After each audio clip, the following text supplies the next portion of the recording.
o segmento do câncer diferenciado de tireoide. Talvez você já saiba disso, ou talvez não, né? Mas a gente tem o câncer diferenciado, que existe o papilário folicular, né? Dentro dessa, né, do câncer diferenciado. Ele vai responder por 90% dos casos de câncer de tireoide. Então, se a gente fala câncer de tireoide, automaticamente a gente está pensando no câncer diferenciado da tireoide, que seria ou o câncer papilífero ou papilar, ou o câncer folicular, né? São essas duas formas de câncer diferenciado.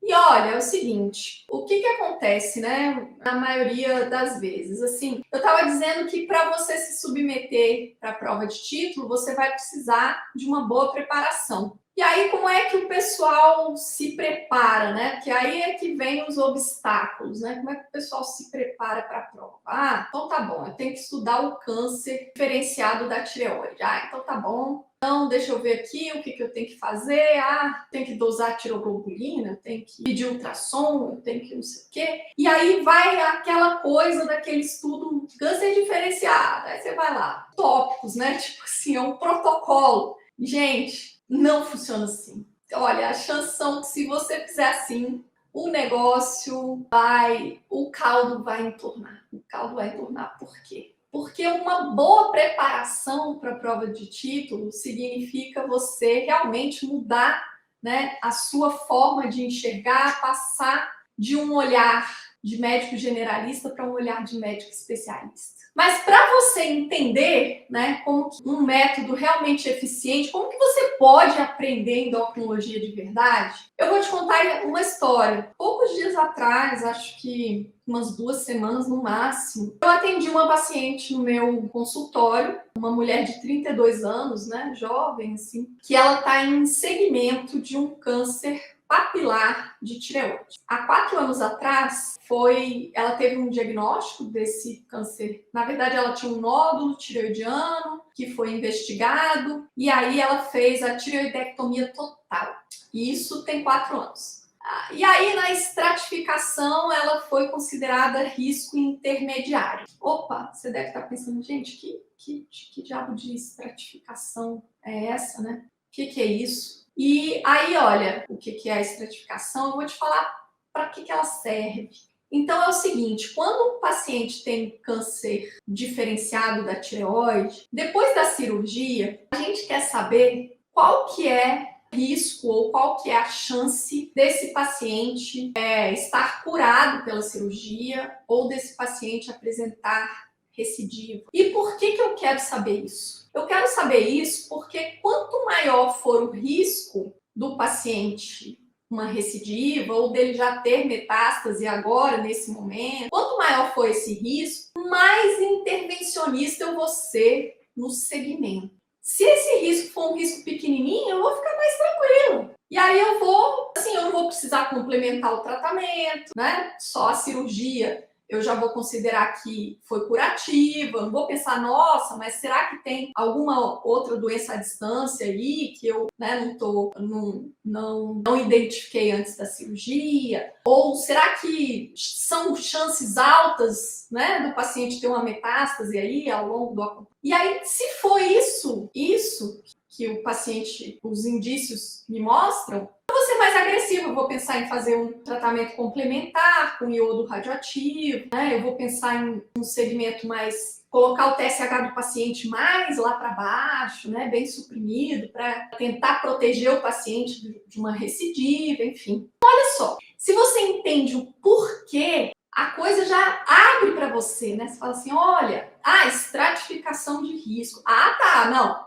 Eu preciso estratificar o risco, porque isso vai me dizer como que eu devo conduzir, se eu preciso ser mais agressivo ou não, se eu preciso complementar tratamento ou não, tá?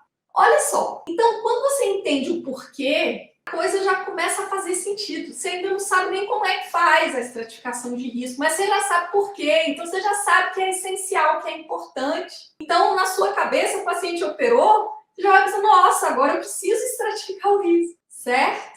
E aí, como que a gente estratifica esse risco? A gente pega lá os critérios, né? Pega o anátomo patológico, olha lá, né? cada uma das características lá do anatomopatológico do paciente. E aí, com isso, eu vou ter essa resposta. Se eu faço a estratificação de risco, eu sei se o paciente é de baixo risco, de risco intermediário ou de alto risco. E aí, de acordo com isso, é de baixo risco, eu vou ser mais tranquilinha, eu não vou dar iodo radioativo, né? Eu vou deixar o TSH dentro ali de uma faixa normal, não vou precisar jogar o TSH lá para baixo e tal. Por quê? Porque eu sei que o meu paciente está curado com a cirurgia, né? A chance dele apresentar uma metástase ou uma recidiva local é muito baixa. Então, beleza. Eu fiz a estratificação, ela foi de risco intermediário. A gente acabou optando por fazer um tratamento complementar com iodo. Ela recebeu uma dose de iodo radioativo. E aí, o que aconteceu? Então, isso foi há 4 anos atrás. E numa consulta recente agora, né, já nesse ano, no início do ano, ela tinha... No início do ano? Sei lá. Alguns meses atrás, estou um pouco perdida aqui nas datas. Mas foi há pouco tempo atrás, uma consulta aí recente. Ela veio com uma tireoglobulina alta. O que é tireoglobulina? Tireoglobulina, uma proteína que a gente utiliza como um marcador ao longo do segmento de pacientes que tiveram câncer diferenciado da tireoide, para a gente suspeitar da possibilidade de recidiva, né? A gente utiliza como um marcador tumoral. E aí essa tireoglobulina dela agora, nessa consulta recente, tinha vindo uma tireoglobulina alta e ela tinha um ultrassom cervical, né, ultrassom do pescoço, que mostrava 2 linfonodos que eram suspeitos para a possibilidade de malignidade. Um tinha 2 centímetros, o outro tinha 2,4 centímetros e as características deles eram suspeitas para malignidade. E aí essa paciente, nessa consulta, né, há alguns, acho que 2 meses atrás, mais ou menos, ela me contou que ela estava passando por muito estresse em casa. Ela é casada, ela tem 2 filhos, um que está com, se não me engano, uns 5 anos de idade, 5, 6 anos, o outro que tem 2 anos, e o marido dela é bancário, e o marido está passando por um processo de burnout, então está com muito estresse e ela está muito sobrecarregada com tudo isso, ainda mais também vivendo nesse contexto de pandemia, enfim. Então ela anda sob muito estresse. E aí, o que aconteceu? Diante disso, né? O que a gente deveria fazer, né? Qual seria a melhor conduta? O que eu fiz, né? Com essa paciente, no acompanhamento, né, do paciente com câncer diferenciado da tireoide. Pensa assim, se você só decora, né, protocolo, fala assim, não, primeira coisa, dose da tireoglobulina. A tireoglobulina veio alterada, eu faço isso, não sei o que, eu faço aquilo. As chances são que você vai chegar lá na prova e vai se confundir, né? E vai falar, nossa, e na hora de responder uma pergunta sobre isso, você fala, eita, será que... Como que era mesmo? Primeiro faz ultrassom, depois faz a tireoglobulina, o que eu faço? As chances são de você se confundir, né? Mas olha só, se você entende os porquês, né? Se você compreende o que você está fazendo e por que você está fazendo, aí você deixa de ser só um mero seguidor de protocolo. As chances são que você raciocina, você pensa, porque você entende o que você está fazendo. Então, olha só, uma paciente que teve um câncer diferenciado da tireoide foi diagnosticado há 4 anos atrás. Foi tratado cirurgicamente e ela recebeu um tratamento complementar com iodo. Por quê? Porque eu tinha feito uma previsão sobre a possibilidade de recidiva para ela, que foi de um risco intermediário, quer dizer, ela tinha chance, né, de apresentar recidiva ao longo do acompanhamento. E aí, 4 anos depois, ela chega com uma suspeita de recidiva. E aí, olha só, então se a tireoglobulina vem alta, eu suspeito de recidiva. E aí, se ela tem um ultrassom mostrando linfonodo suspeito, as chances são, poxa vida, ela tinha chance de apresentar recidiva. Ela tá com um marcador no sangue que me faz suspeitar disso? E o ultrassom dela me mostra linfonodos, então eu vou achar, como que eu vou interpretar isso, né?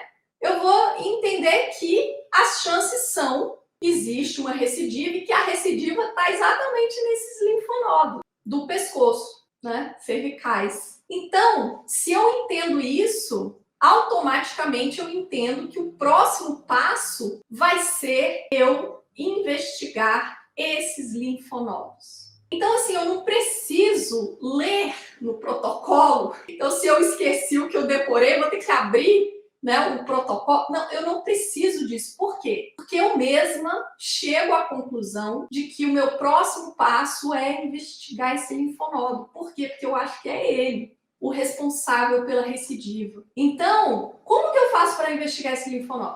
Eu faço uma punção, né? Eu posso fazer uma PAF, uma punção do linfonodo, e inclusive eu posso até dosar tireoglobulina no linfonodo, no aspirado desse linfonodo. E tudo isso por quê? Porque eu já sei na minha cabeça que existe uma grande chance, altas chances, esse linfonodo estar infiltrado por células metastáticas. Então, assim, entendendo isso, eu tendo tudo com um método, né? Se eu estudo entendendo os porquês, eu uso o meu raciocínio e não o que eu decorei do protocolo. Porque eu já sei o que o meu protocolo me diz pensando. Eu não preciso decorar o que está escrito lá. E aí, essa minha paciente, eu solicitei, né, então, a punção do linfonodo com estudo citopatológico, né, que é aquele da lâmina, no laboratório de patologia, e também solicitei a dosagem de tireoglobulina no aspirado. E aí, o que aconteceu agora, recentemente, há cerca de 10 dias atrás,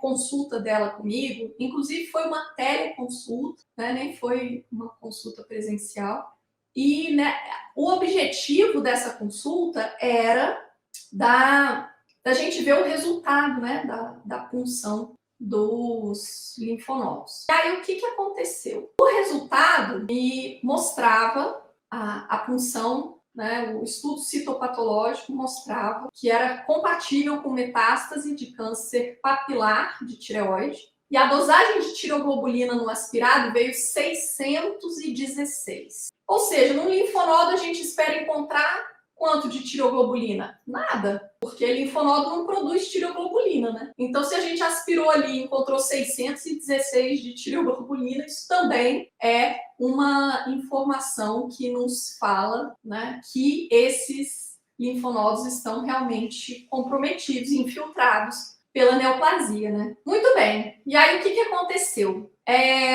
Nessa teleconsulta, eu precisava dar essa informação para ela, porque existia um próximo passo, né? Então, olha só, se eu entendo que eu tenho uma paciente que tinha uma suspeita de recidiva. Agora, eu sei que aonde está essa recidiva, né? Então, o meu próximo passo, olha só, eu estou pensando, eu não estou lendo o protocolo, né? E você está pensando junto comigo. Então, olha só, se agora a gente tem um diagnóstico, existe metástase, então eu tenho que pensar em tratar essas metástases. Eu tenho 2 linfonodos aqui, né, no caso. Então, como que eu posso, qual que é a melhor abordagem terapêutica para linfonodos cervicais? Para linfonodos cervicais é interessante a abordagem cirúrgica. A minha linha de raciocínio, ou a nossa linha de raciocínio, nos leva a crer que o próximo passo, qual é? É encaminhar a paciente para abordagem cirúrgica.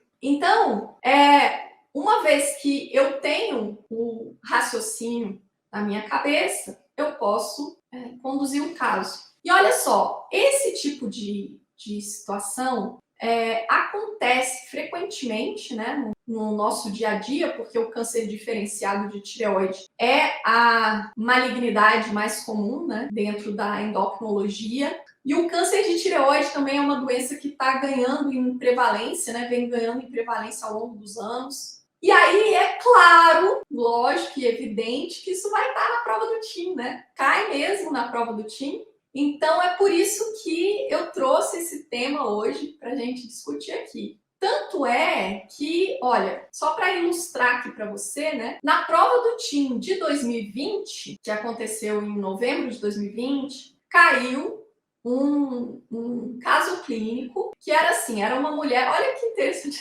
parecido com a minha paciente, uma mulher de 33 anos. E aí, no caso da prova, né, era assim, uma mulher de 33 anos que operou há 20 dias. E aí, na questão, aparecia o anátomo patológico dela. Olha só, se você aprende as coisas dentro dos porquês, você já sabe, poxa vida, operou, né, de um câncer de tireoide, a primeira coisa que eu quero ver é o anátomo patológico. Por quê? Porque eu quero ter uma expectativa sobre a possibilidade dela ter recidiva ou não. Então, eu preciso estratificar o risco e, para isso, eu preciso do anátomo patológico. Então, se você já pensa assim, você lê um caso clínico, uma mulher de 30 anos que operou há 20 dias, você já pensa, quero ver o anátomo patológico. Ali na prova, o anátomo patológico. E aí, a questão, né, no caso, se perguntava qual o estadiamento e o risco de recidiva.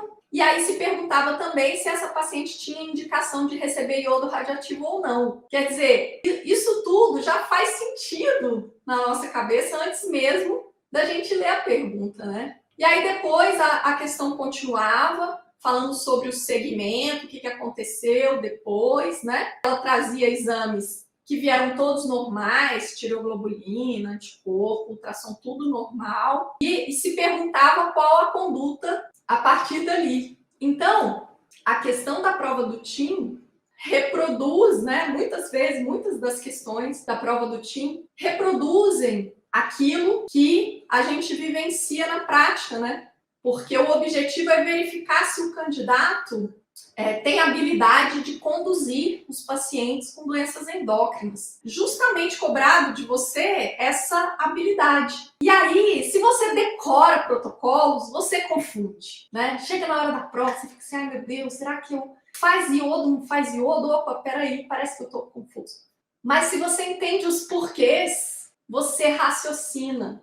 E aí, raciocinando, você tira as conclusões e toma as condutas. Então, é por isso que é diferente. É por isso que você chega para a prova em muito melhores condições. Bom, mas eu ainda quero te contar sobre como que foi o desfecho da minha paciente, né? A minha paciente, então, eu estava ali com o resultado, né, da PAF do linfonodo, mostrando que ela estava, então, com recidiva e que essa recidiva era por conta de acometimento de linfonodos cervicais, né? Eram metástases loco-regionais. E aí, eu precisava passar essa notícia para ela e informar para ela que o próximo passo seria a intervenção cirúrgica. E olha só, quando você total segurança daquilo que você precisa, de quais são os próximos passos a tomar, você transmite segurança para o seu paciente. Se lembra que eu te contei que a paciente estava vivendo um momento de estresse muito grande, né? Questões familiares, o marido passando por estresse no trabalho, consulta recente, agora nessa teleconsulta, ela reafirmou essa questão de que ainda todo esse contexto ainda repercutindo muito, né?